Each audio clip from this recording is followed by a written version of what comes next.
Jadi baik, selamat malam. Perkenalkan, saya Anggri Radambani, ini kelas D semester 6. Pada kesempatan kali ini saya akan mempresentasikan hasil kerja saya, yaitu tugas harian kedua mata kuliah kualitatif. Yang pertama itu ciri penelitian kualitatif. 1. Lingkungan sebagai sumber data. Berarti basis penelitian yang dilakukan ialah berasal dari lingkungan, seperti peneliti mengenai macetnya jalan di Jakarta.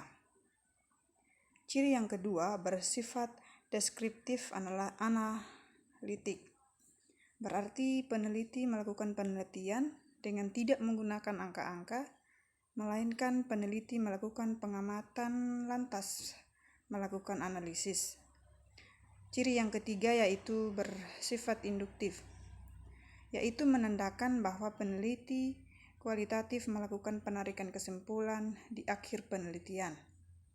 Ciri yang keempat, fokus pada proses. Data dan informasi yang dibutuhkan dalam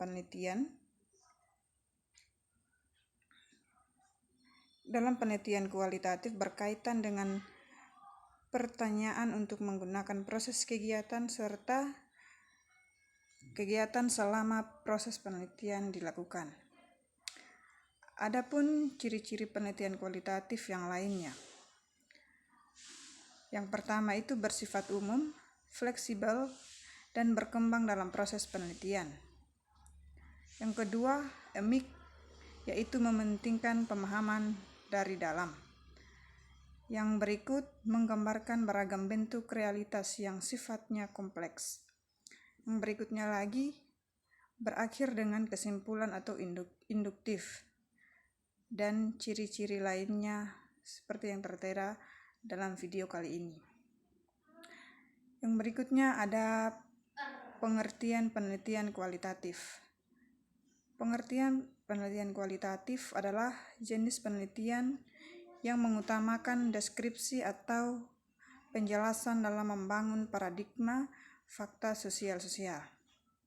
Metode penelitian yang dapat dilakukan dalam kualitatif ini adalah jenis penelitian yang lebih melakukan penekanan pada fenomena sosial yang lebih mendalam.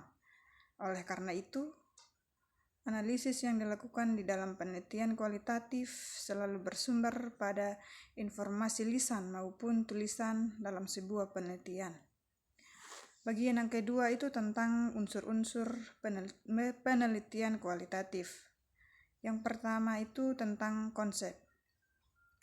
Konsep yaitu istilah dan definisi yang digunakan untuk menggambarkan secara abstrak seperti kejadian, keadaan, kelompok atau individu yang menjadi pusat perhatian ilmu sosial. Melalui konsep, peneliti diharapkan akan dapat menyederhanakan pemikirannya dengan satu istilah untuk beberapa kejadian yang berkaitan satu dengan yang lainnya.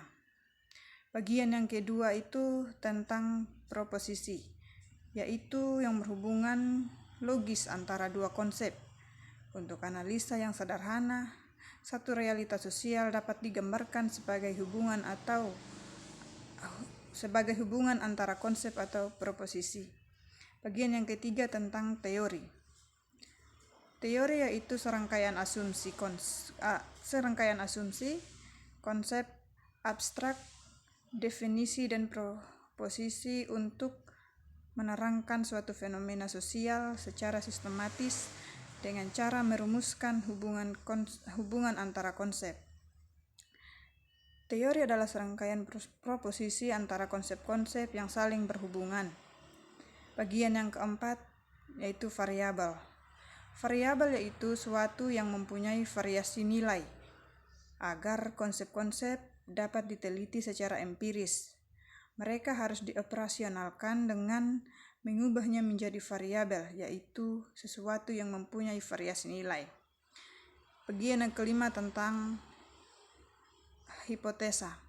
Hipotesa yaitu sarana penelitian ilmiah yang penting dan tidak bisa ditinggalkan karena ia merupakan instrumen kerja dan teori.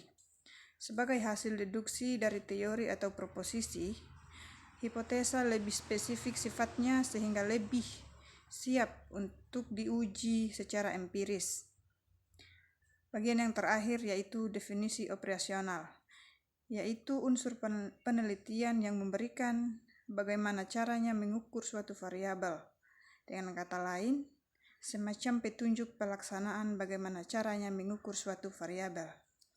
Demikian hasil kerja saya. Terima kasih.